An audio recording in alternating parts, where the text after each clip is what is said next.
Mak suka bercerita keburukan abang ipar dan kakak. Adakah dikira mengumpat hukum dia? Siapa dia ke hubungan kita dengan dia? Anak mengumpat kepada mak mengumpat kepada tok laki, mengumpat kepada bini. Semua tu mengumpat belaka. Hukum dia jangan dengar. Sekalipun mak kita, mak kata dengarlah, mak nak cerita ni. Mak nak ngumpat ni. Tak boleh kita kena royak walau lok gorang dengan mak kita, mak jangan go kecek lagu tu mak. Jadi kau mengumpat pula. Kena royak sepatah gitu dah. Adakah diberi kelonggaran mak ngumpat kepada anak? Tak boleh. Tak boleh. Kita ni nak ngopak dia ada nes sebab. Nak kita keburukan orang ni ada nes sebab. Salah satunya kita nak tanya hukum hakim. Tak apa. Ni saja-saja nak cerita ke anak kita. Ni, aib natu kita ke. Aib orang ni. Tak usah cerita lah. Lainlah kalau kita nak tanya hukum hakim. Kita pergi ngadu kepada Tok Imam. Ngadu kepada Tok Qadi. Kok Mufti ke. Tanya ni orang masalah ni lagu mana. Tu tak apa. Ni dia yang cerita. Tak boleh hukumnya tetap mengumpat berdosa. Nah,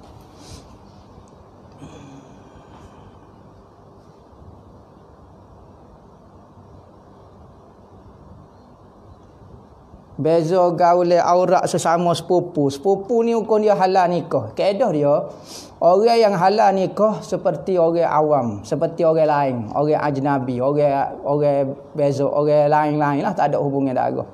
Maka selagi mana perempuan itu halal nikah dengan kita, yakni ada peluang nikah dengan kita, maka aurat dia kena jagalah. Tak boleh bergaul, tak boleh berkhulwat dengan dia, tak boleh tengok pada dia, tak boleh goni, tak boleh kecuali ada hajat lah. Wak kerja kau gapo dia. Ada kerja kau gapo kena kenal orang, misalnya nak jual beli kau. Agak tak saya tengok muka orang tino tu jual selok lah kitanya. Nampak pakai duk tunduk, pas beli salah pula. Sudah nak pergi jawab siapa dia. Dia mau beli dengan siapa dia? Adalah orang tino tu, orang tino mana sudah muka tak kenal. Maka ada bab-bab kita boleh tengok, hak tu bab. Tapi selain daripada ada sebab-sebab lagu tu, maka perempuan ni tak boleh nak tengok. Tak boleh nak perhati muka dia, tak boleh nak perhati tubuh dia, tak boleh nak gapo dia. Maka sepupu ni tak boleh lah. Kena jaga pergaulan. Kena jaga pakaian kau gapo dia. Lagu tu.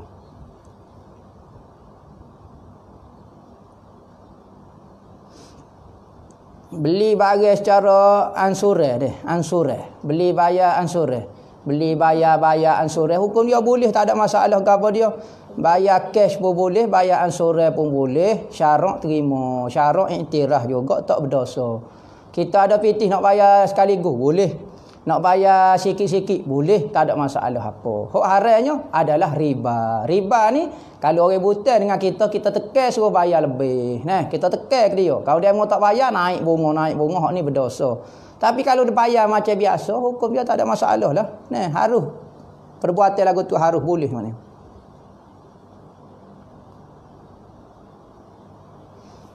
Maya Jumaat luar tak dengar suara Tok Imam. Apa hukum dia? Hukum dia sah. Hak penting kita nampak makmum Tok Imam tu, gerakkan Tok Imam tu, kita tak dengar suara Tok Imam, tapi kita tengok makmum tu gerak. Hukum dia sah. Sah, tak ada masalah apalah semaya kita tu.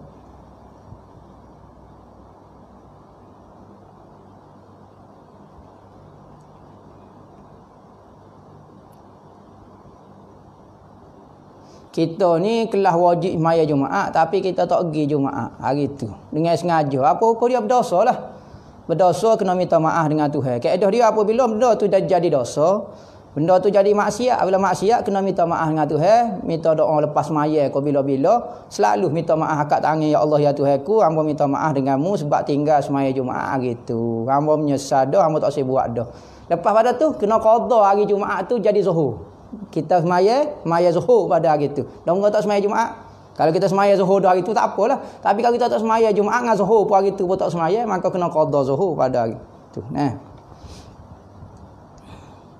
Musafir tengok wayar, adakah dikira musafir maksiat? Okey, wayar tu kita tengok apa dia? Tengok cerita maksiat kau tak cerita maksiat. Kalau tengok cerita Nabi kau cerita apa dia, cerita tak ada maksiat, hukum dia harus tak ada masalah apa, tak berdosa. Tapi kalau tengok maksiat, tengok cerita-cerita maksiat, maka musafir tu maksiat lah. Gitu. Bukan kata semestinya tengok wayar, tapi wayar tu macam-macam lah. Kalau hak tak molek, kebanyakannya cerita wayar ni tak molek lah. Tapi kalau hak cerita molek, misal contohnya lah, tak ada perempuan tak tutup aurat kau, tak buka selekung kau apa, okey. Tak ada masalah apa dia, misalnya cerita tu jatuh saja misalnya. Contohnya lah, macam cerita Nabi kau apa dia ni. Nampak macam cerita jatuh saja. Maka tu Harum pun tak ada masalah ke apa dia boleh.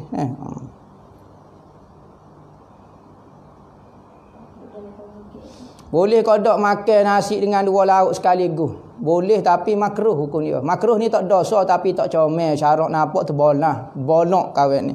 Afdalnya kalau kita makan nasi, makan soso. Makan lauk nisa dulu. Makan lauk nisa pula. Capur mauk ni hukum dia tak dosa. Cuma molek makan soso. Tetapi kalau hok jenis pesing dia, kena makan banyak gitu, hukum dia harus. Misalnya nasi khabu ni kena gomo belako, capur gaul belako. Tu berapa jenis benda dah. Tak apa, tak ada masalah. Tapi kalau ayam lagi, ikan lagi, gapo dia, molek makan soso. Nak makan banyak pun tak apa. Tak jadi kau berdosa, cuma tak berapa molek. Ulama-ulama dulu sifat warak makan so lauk sahaja. Tak dosa dah.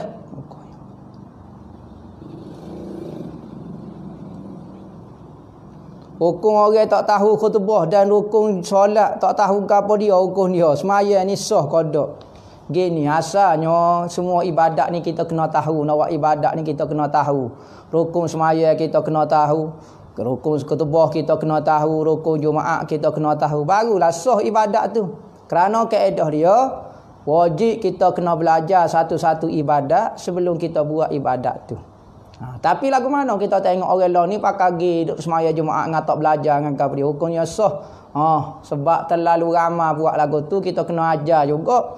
Tetapi dikira sah penting jangan dia buat benda-benda yang membatalkan Jumaat. Selagi mana dia tak buat benda-benda yang membatalkan Jumaat, tapi dia tak tahu benda ni rukun kau apa dia. Tapi dia buat betul belakalah dia buat. Maka hukum dia sah dah Jumaat dia. Tapi orang royak ke dia wajib kena belajar lagu mana semaya Jumaat hak betul.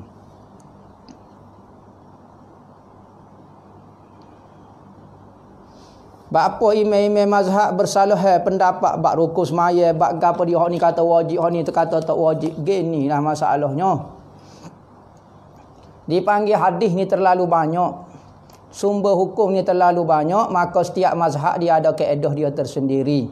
Yang mana kaedah dia ni bukan dia rekod sendiri pun, dia ambil daripada hadis juga. Maka mazhab kita ambil Quran, hadis, qiyas, ijma', istishabul asli. Mazhab lain pula ambil pula amal ahlul Madinah. Hak ni ambil hukum ni, maka menjadi bercanggah macam-macam hadis. Ada ulama menyatakan hadis ni sahih, ada kata hadis ni dhaif. Ada kata hadis ni dhaif, ada hadis ni sahih. Maka hak ni ambil hadis ni, hak ni ambil hadis ni. Sumber yang sama tetapi ijtihad ulama-ulama menurut ilmu yang Allah Taala beri kepada mereka yang sangat banyak. Kita ni tak faham ilmu pokok dia kerana dia sangat alim orang yang boleh buka mazhab ni. Pok berita ngaji PhD tu jahil belana kok na lagi tak tahu apa, peringkat orang awam lagi. Orang awam ni selagi mana tidak sapa kepada peringkat mujtahid dipanggil orang awam. Sekali orang awam tu PhD kau gapo dia orang awam lagi tak sedap kecek bab ijtihad. Maka imam-imam mujtahid dia ada kaedah dia jumpa hadis dia. Imam Abu Hanifah duduk di Iraq, Imam Malik duduk di Madinah. Hak ni hadis banyak, hak ni hadis tak banyak. Maka banyak-banyaklah bercanggahlah pendapat. Hak penting keempat-empat mazhab tu membawa kita kepada Allah Subhanahu Wa Taala belaka. Kerana ijtihad katanya Nabi seorang imam yang ada kelayakan untuk berijtihad, apabila berijtihad kalau betul boleh 2 pahala. Kalau salah boleh 1 pahala sahaja. Apa penting jangan kita ijtihad sendiri sebab kita ni orang jahil, bahasa Arab pun tak reti, mengaji nahwu pun tak reti. Baca kitab kosong pun tak reti, semua kitab nahwu pun tak reti, mantik tak reti, balaghah tak reti, usul fiqh pun tak reti. Tiba-tiba nak ijtihad. Hak ni tak boleh pahala. Kalau ijtihad lagu ni hukum dia berdosa ijtihad lagu ni sebab bukan ahli. Hak dalam hadis kata kalau ijtihad boleh pahala bagi ahli dia. Kalau bukan ahli ijtihad tu berdosa dah. Kerana bermain-main dengan hukum hakam Allah Taala, nas-nas ayat Quran dan hadis-hadis. Kita tengok berapa banyak orang lain ni koya nak jadi orang alim mujtahid, tiba-tiba ijtihad banyak salah. Orang-orang bawah ni boleh kesal imam mujtahid lagi-lagi lah.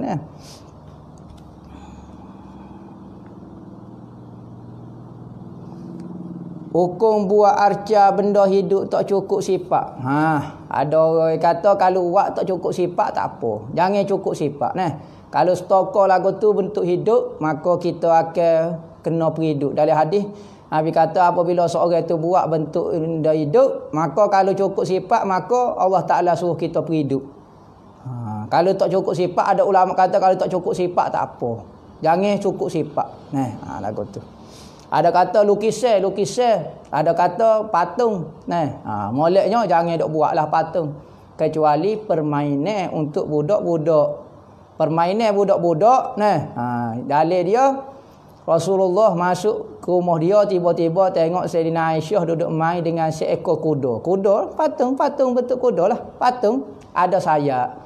Maka Rasulullah tanya, ya Rasulullah, wahai Aisyah, kuda pun ada sayap ya Rasul, wahai Aisyah. Maka katanya Sayyidina Aisyah, kuda Nabi Sulaiman. Kuda Nabi Sulaiman. Maka Rasulullah pun suka. Rasulullah tak larang. Maka untuk permainan budak-budak tak apalah. Maka tak semua benda-benda arca kau apa dia jadi dosa. Kalau untuk buat permainan budak-budak hukum dia boleh. Orang tua tak boleh lah. Orang tua bukan bahasa dia dah lah. Boleh kau tak buat jamak takhir di rumah. Tak boleh lah. Siapa di rumah tak boleh buat jamak takhir. Maka apabila siapa di rumah, kita musafir kabar-kabar siapa di rumah nak buat jamak takhir, maka hukum dia sembahyang zuhur saat ni. Zuhur lah. Misalnya zuhur dengan asar, zuhur lah kita saat ni. Lepas dah, maka jadi qadha. Qadha tapi tak dosa lah. Sebab kita tinggal saat ni waktu kita musafir. Maka hukumnya tak dosa tapi hukum dia jadi qadha. Bukan sembahyang jamak dah orang panggil.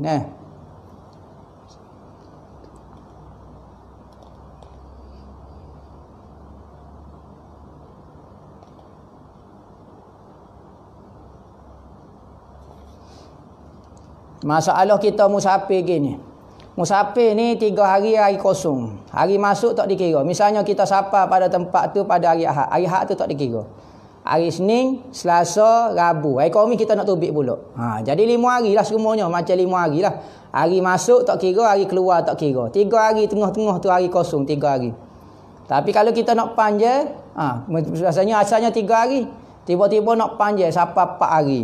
Maka apabila kita nak panjang hari tu 4 hari, tak boleh dalam jamak qasar. Sebelum kita nak panjang hari keempat, maka boleh lagi jamak qasar. Tapi apabila kita nak panjang, rasa macam nak tambah sehari lagi pula. Kita yakin hari keempat, maka tak boleh lah.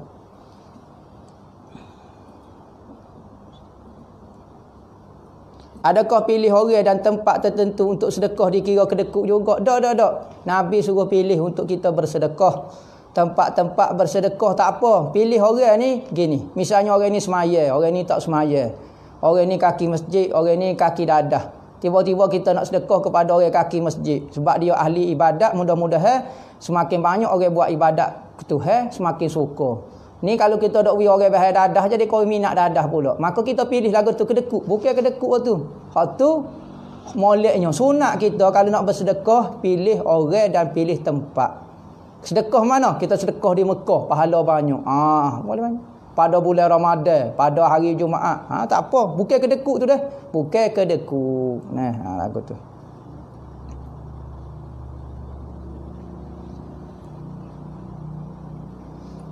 Apakah syarat-syarat mustautin dikira dalam 40 orang Jumaat? Syarat-syarat dia, yang penting dia duduk situ lah. Dia tak situ. Rumah saya sini, saya duduk sini. Misalnya seorang tu kerja Kuala Lumpur.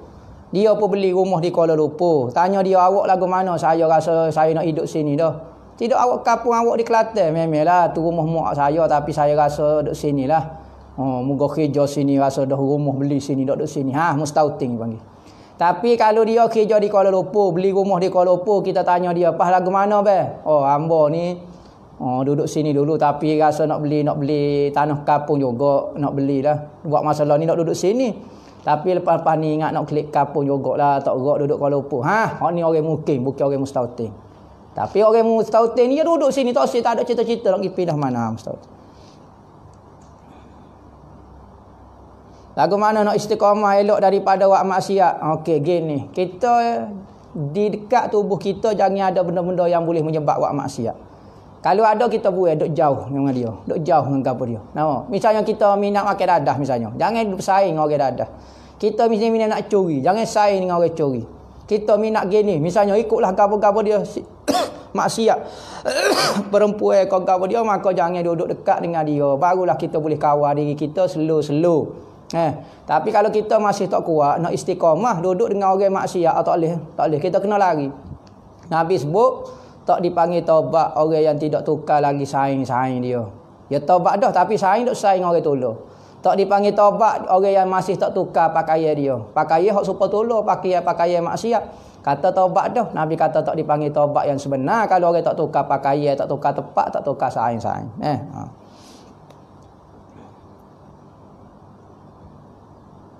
Cara nak tahnik budak ni gini dah. Letak dia depan, ikutlah baca doa apa dia, baca ayat kursi, baca 3 ku, baca inna anzalna. Baca ayat kursi, siuk pada dia, minta pelihara dia daripada gangguan benda halus, daripada benda-benda jin kau gapo dia, minta selamat dia sampai ketua.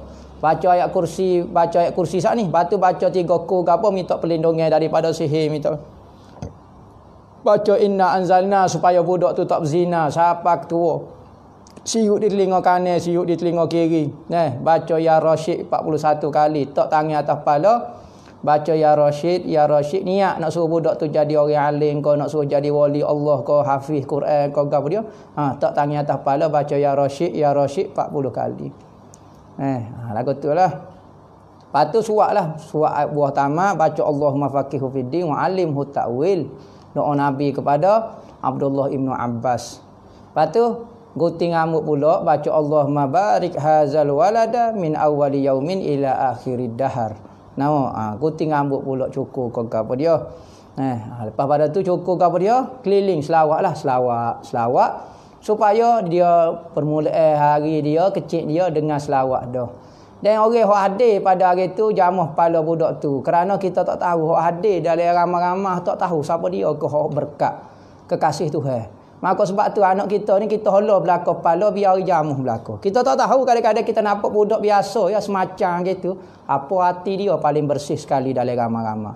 Hok kaki serba besar baku ni, hati kedekut, hati gapo dia. Jadi sunat kita bawa anak kita tu, kita biar orang jamuh kepala-kepala dia. Bukan kata sunat gapo dia nak ambil berkat. Kita tak tahu siapa dia dalam majlis tu. Nabi kata tidak berkumpul 40 orang kecuali seorang itu adalah wali Allah. Kita tak tahu. Maka kita olo anak-anak kita, biar orang jamuh kepala dia. Ketiganya, supaya apabila jamuh kepala ni budak tu tak jadi meta dengan orang tua, reti hormat. Tu antara cara apa kita suruh jamuh kepala gapo dia. Itulah secara ringkasnya, bacalah doa gapo-gaponya. Ataslah orang masing-masing. Yang penting doa kebaikan.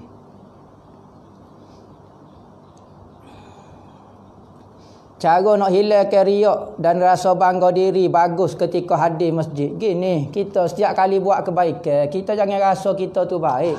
Setiap kali kita buat kebaikan, kita kena rasa, ya Allah ya Tuhanku, aku boleh buat jadi baik. Ini kerana pemberianmu. Kalau mu buat aku jadi jahat, boleh. Aku jadi penjenayah, aku jadi pembunuh orang, boleh buat masa sekarang. Tetapi mu pilih aku boleh di masjid ni kerana semata-mata kurniamu, hidayah daripadamu. Aku nak bangga pun hokmu belaka ya Allah ya Tuhanku. Aku nak tunjuk kepada dia hokmu ya Allah. Kalau daripadaku aku boleh bangga, semua daripadamu. Kena pujuk hati kita lagu tu. Sekali hilanglah perasaan riak nak tunjuk kepada dia nah.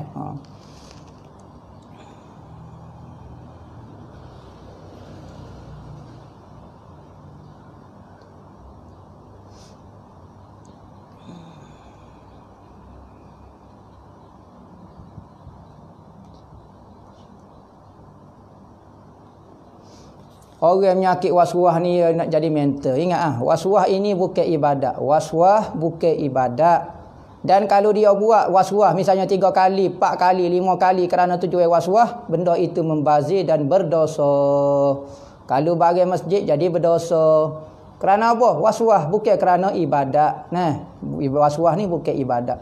Maka kena berlatih diri kita. Kita sendiri kena buat. Orang lain tak boleh nak paksa. Setiap kali ambil ismaya, berlatih ambil ismaya sekali saja. Basuh kepala, muka sekali. Bismillahirrahmanirrahim. Basuh sekali-kali. Biarlah hati kita nak buat kali kedua, biar. Tak kata, so setel belakang kita kata. Kali tangan pun sekali, ambil hak wajib saja. Sapuh kepala sekali, kaki sekali kan. Semaya pun akan takbir Allahu Akbar. Aku nak semaya fardu maghrib, Allahu Akbar, semaya lagu tu. Tak suruh kira waswah masuk niat kau apa dia. Hak tu setel belakang. Berlatih buat lagu tu, insya-Allah benda tu akan hilang daripada kita. Banyak sebut nama Allah, Allah, Allah supaya Allah Ta'ala hilangkan perasaan was-was dalam hati.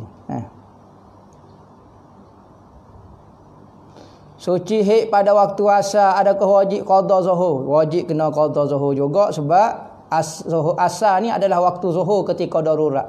Time kita nak jamak, time waktu asar boleh maya zuhur. Maka ketika hik juga apabila putus hik, habis hik pada waktu asar, zuhur kena maya juga.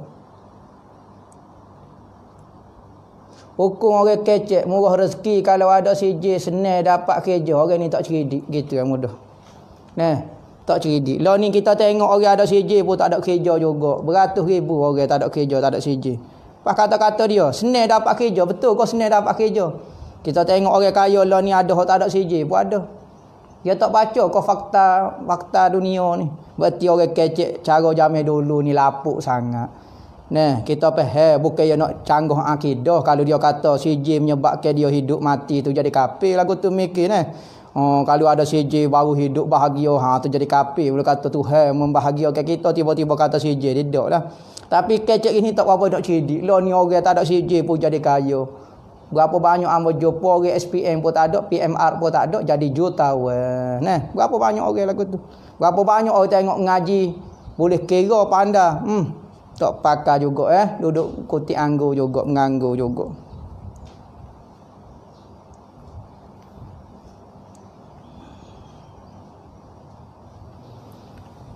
Semaya Jumaat ni kena 40 orang berserta dengan imam. Berarti makmum 39 orang.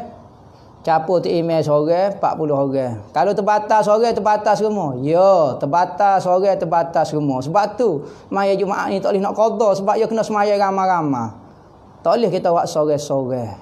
Kena buat Jumaat, kena khutbah, kena gapo. Lagu tu. Jadi terbatas semua. Contohnya kita buat contoh semaya 40 orang. Tok imam ke dia semaya apa lepas pada semaya tu tok imam wisalah tok imam kelip ke dia. Kelip belakalah makmum ada seorang pak cik tu ketar-ketar. Tak kok duk baca tahiyat lewat dia seorang. Orang lain kelip belaka dah. Tengah duk baca tahiyat puk terketuk dia. Tak ada habis semaya Jumaat dia. Habis batal orang kelip rumah tu semua batal Jumaat dia. Ngata tok imam apa semua. Dia kena pergi buka mic. Assalamualaikum. Saya pak cik ni terketuk dah kena wajib panggil semula semaya Zuhur. Jumaat tak jadi dah hari tu terbatal. Tu teka-teki dipanggil orang ketuk atas masjid, orang hak di rumah terbatal semaya dia. Ni masalah ni lah. Masalah maya Jumaat. Wallahu a'lam. Al-Fatihah. Amin.